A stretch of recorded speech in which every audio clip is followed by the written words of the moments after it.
And welcome back to Faster Than Light, episode 2 of my Let's Play.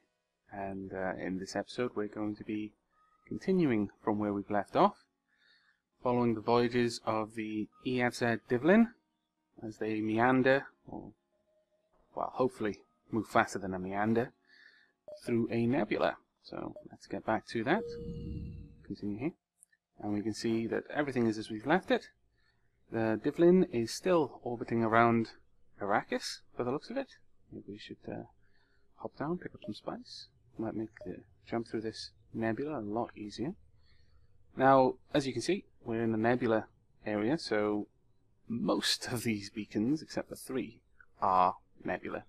So we're not going to have very much for our upgraded sensors. Maybe I should have spent that scrap a little bit more wisely.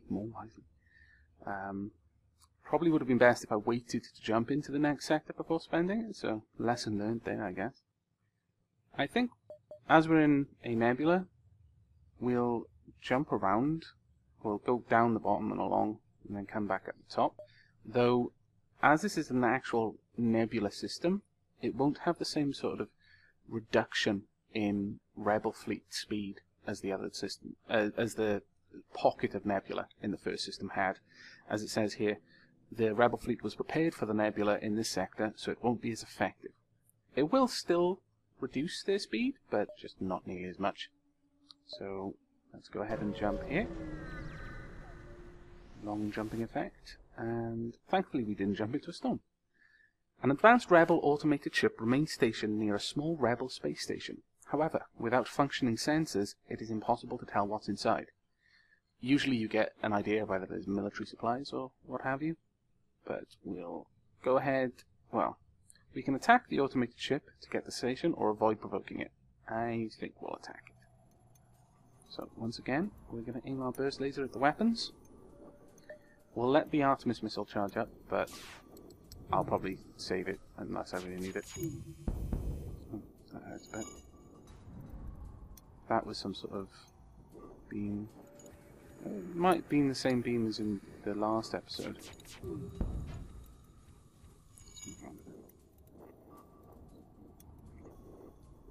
Again, I haven't got autofire on. I just find it a bit more useful to be able to plan my shots, especially with missiles.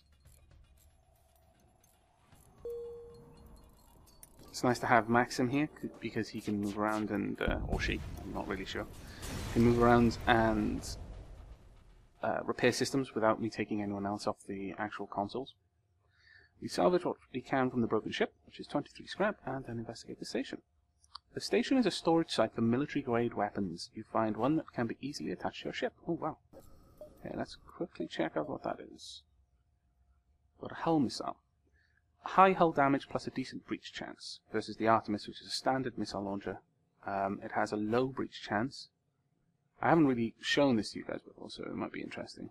For example, the burst laser fires 3 shots, each one only does 1 damage per shot, and has a very low chance of causing fires. It can't breach at all. This missile has a low fire and low breach chance, but does 2 damage per shot, takes 1 less second to charge up, requires 1 less power. This one though takes 2 power, like the burst laser, takes 17 seconds to charge up, does 2 damage, like the Artemis. Again, low chance to breach, unfortunately, but does twice as much damage to a room if there's no subsystems in it. Oh, that's interesting. Right now, we don't really have enough power to power it at all. I'd need to upgrade a lot more in order to be able to bring that online as well. So we'll just leave that as it is for now. And there we go. Maxim has finished upgrading the doors there. Sorry, the cameras. So we'll go ahead and jump. And I think, yeah, we'll go with my original plan and just sweep down along the south. Got better chance of encountering something that way. This drone isn't looking for you. Perhaps it's scouting ahead for the Rebels expansion, or maybe they're seeking to use this nebula for cover. Regardless, it identifies you as hostile. Oh, damn. Right, this is what cloaking does. at the moment, I'll just pause it for a second. When a ship is cloaked, it's a little bit annoying, but your weapons don't charge up at all unless they've got something to lock onto.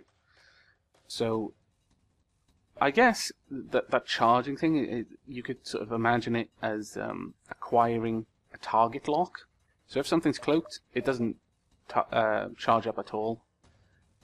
And if something's in flight, like we let off a volley of lasers or a missile, and it cloaks in the time between it leaves our ship and reaches theirs, then they're probably going to miss, which is a real pain in the backside.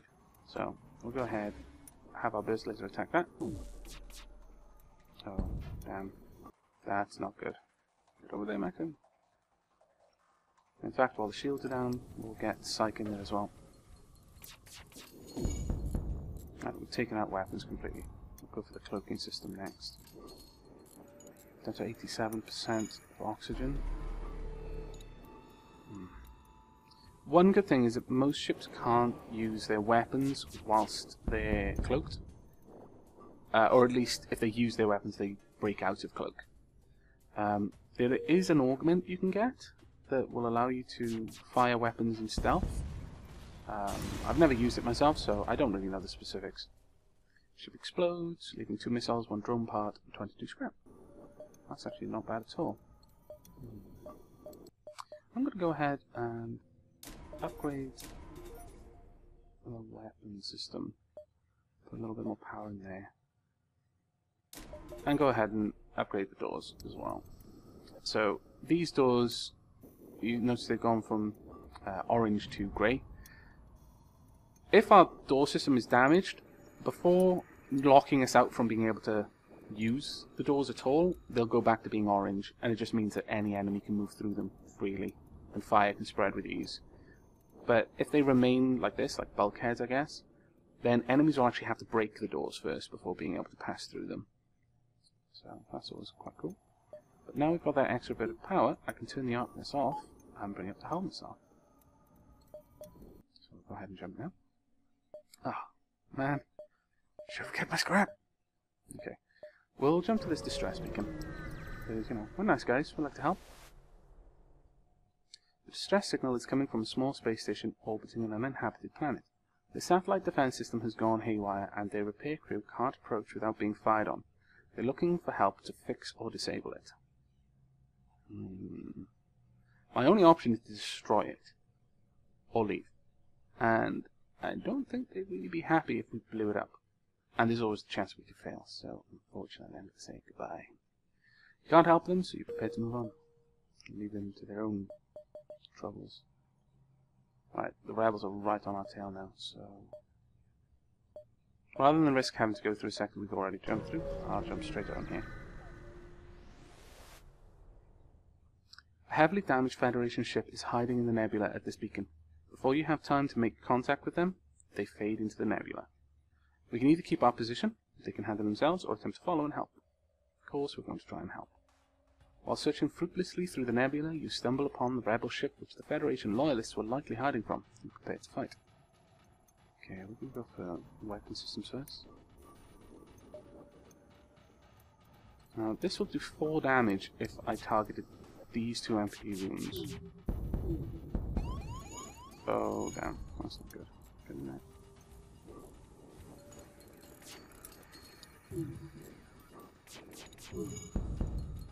Okay.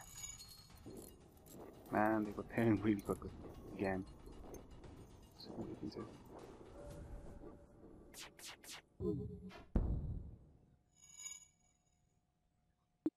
I'm going to check out how this hull missile works, so I'm just going to launch one missile. Yeah, 4 damage in 1 hit, that's pretty nice. That may have caused a breach, actually. Oh. Got 1 missile, 1 drone part, and 25 scrap, so that's cool. We got the missile back that we used. Actually, I'll just switch this around. Not that it makes any difference, really. And just check there's no fires. Oh, actually, that was silly. I doubt there would have been a fire there. Let's go ahead and jump. Well, we're going to have to pass through the store, so we might be able to repair some of our hull damage. and I'll get to show you what a store looks like. The center of the hydrogen cloud doesn't seem like a very usual place for a store, but the Engi aren't a usual species. Wouldn't hurt to take a look. If we had enough scrap, that would be awesome. Hull repair. Automatically repairs 3 to 5 damage for your hull. Pretty cool. Oh man, that's awesome. A laser that can shoot down lasers. Magic, I say. We haven't got anything to sell. There's nothing really here for us to do, but we can repair our systems. And buy as much fuel as we can. You should always take the opportunity to buy fuel. As I said, if you run out, then you're at the mercy of whoever comes along. As you wait for the faster-than-light drive to charge, you half expect to be ambushed at any moment. However, no attack comes. Fair enough. Let's swing past these ones and back up towards the exit. A pirate ship arrives shortly after you. Judging from the fact that it is attempting to avoid your ship, you assume that it's a smuggler trying to stay away from the beacons. Dirty pirate, give me your scrap. Power up your weapons and move in to engage. Maybe a bad move. Bring my helmet up on that.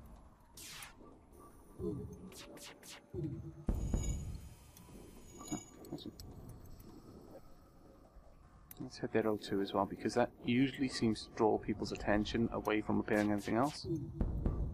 Which makes sense, it's quite a vital system. So hopefully they're going to be focused on repairing their O2 and give us more time to keep the weapons down. They look like they don't want to fight, but they're trying to escape. Go ahead. They hail you. We recognize our ship is no match for yours. If you let us go, we can make it worth your while. Ooh, 3 fuel. I don't make a habit of dealing with pirates, but okay. Your offer is acceptable. Let's leave. Yeah, we'll continue with the plan and swing around down the bottom right. You suck through a wideband comm channel as soon as you arrive.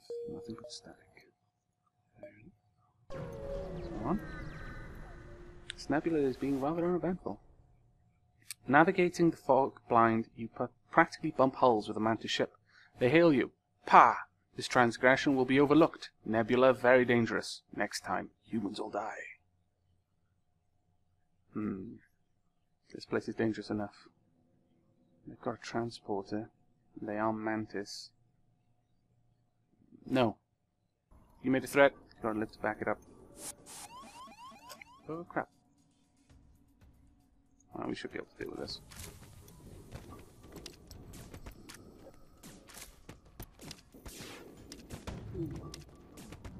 Crap.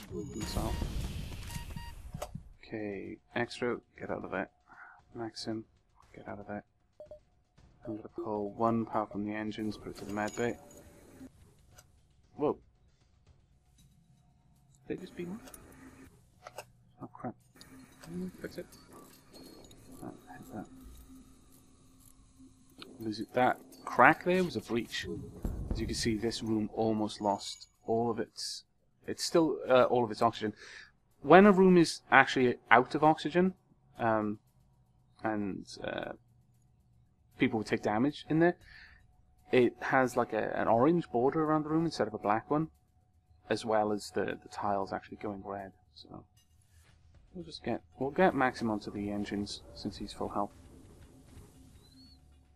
And hit their weapons again.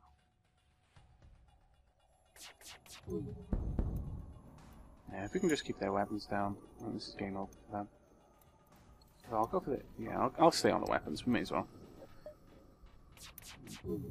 Extra's a little bit low on health. I took him out a bit too soon, so I'll let him go heal up. Have some tea? Biscuit or two, maybe? There we go. Right, I'll power down medbay. Ship explodes, leaving behind a substantial collection of useful scrap metal. Oh, wow, another 3 fuel. This is awesome. Right. Let's go ahead and get out of here. We'll go up along the right side. We may be able to visit more systems that way. It's worrying that the rebels have penetrated so deep into uncharted space, even if it is only an unmanned craft. It arms its weapons. You should do the same.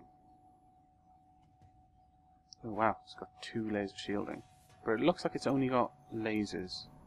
Still, that's not good. Okay, I'm just going to launch my hull missile straight at the weapon system.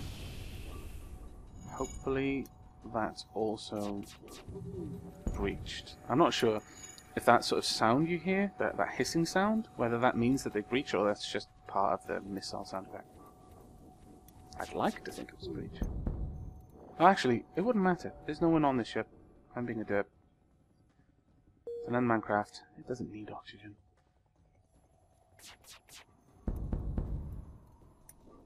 Right, well, this fight is won, so much like Extro, I'm going to have a sip of tea as well.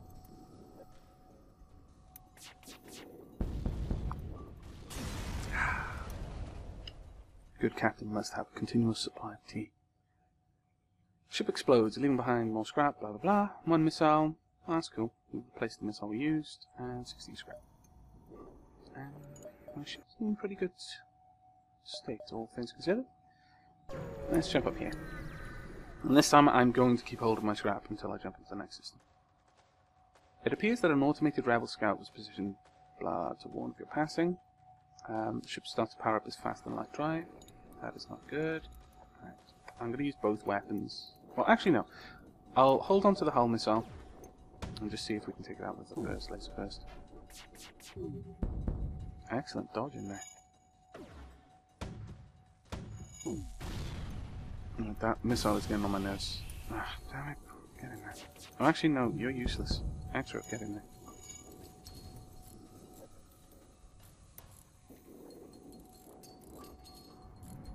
Okay, move that back online quickly. Okay, get out of there. Get into it with oxygen. One extra. Ah, wow, that was close. We're going to need to put some power from the engines into medbay. 2 missiles, not too bad. 15 scrap. Now we've got to wait for them to heal up. Have more tea. We will run out of tea if they keep needing to spend so much time in med. Put Zins in there. Is it Zins in? Yeah, Zins in. I'm sorry, all Mantis look the same to me. Right, let's just jump here. A black market weapons trader spins you a tale of the dangers of the Nebula before pushing his wares. An unknown weapon. Well, weapon systems are nice, but they tend to need a lot of power, and I need to upgrade a lot of things before I can put more power into my weapons. So, we won't buy that, because it's pretty much all of our scrap. However, if we attack them, maybe we can steal it. Like I said, I am basically a pirate, so... It would be nice if I could get transported and I could send Zins in over there. I'm not sure if you get any benefit... Oh, crap. Right, Sight, get in there quickly. It's too deep into the ship for me to try and vent that out, because I'd need to create a path, a vacuum all the way to the helm, and that would just take forever. Thankfully, these guys are proficient enough to get the fire out and repair the damage pretty quickly. Again, 3 fuel. It's really, really good. Okay, we accept. Aavak needs to go heal. So I get back my shields. Aavak's actually getting pretty good at piloting. He's almost hit the first skill level. I believe there are 2 skill levels for each profession. Psych is 18 out of 55 for the shield. I'm not sure what triggers shields, whether it's having to bring the shields up, or what. Extra is doing really well on weapons. Zins in. It's good on engines. Oh, right. Wait, sorry. Maxim, you should be there, not Zins in. Oh my god. Right. And now if I get back to the helm, put power back into engines, and jump. Ah. Crap. I've spent too long in the Nebula. Right, no matter what I do now, we're going to have to fight the rebels for that exit node, so there's nothing to save for the vast emptiness of space. I really wish I could have just jumped to the exit node for all the good that this jump did us. Okay. This is exit beacon. The rebel fleet was prepared for the Nebula, blah blah blah. And here we are. You found the exit beacon, but the rebels got here first. You must survive long enough to be able to jump to the next sector. Now, we could just jump. Doesn't look like they've got a missile system. I'm going to use a missile on this. Oh, excellent dodging there. Ouch, that sounds like fire.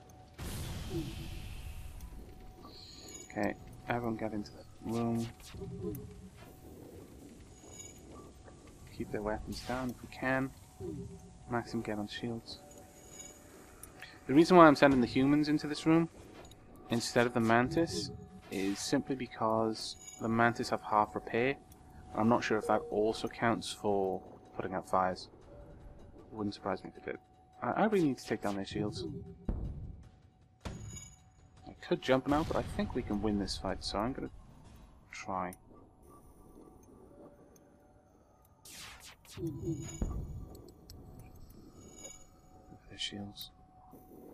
Also, this is really good experience.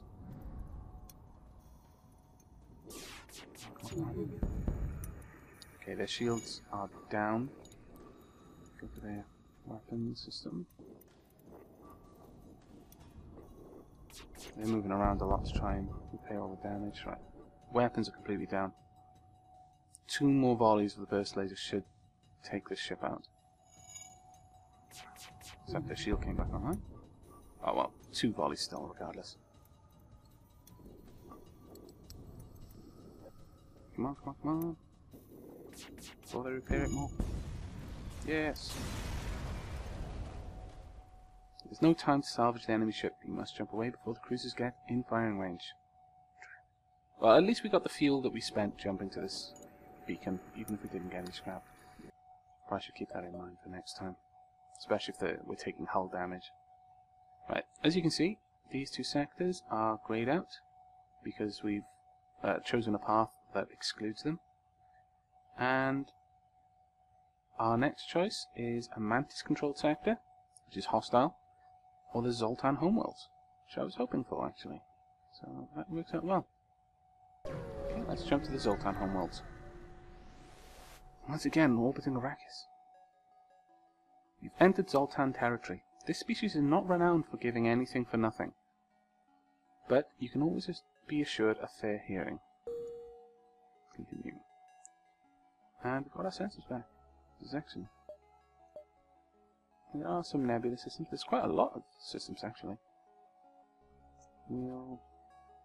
I think we'll swing down along the left and then along the bottom.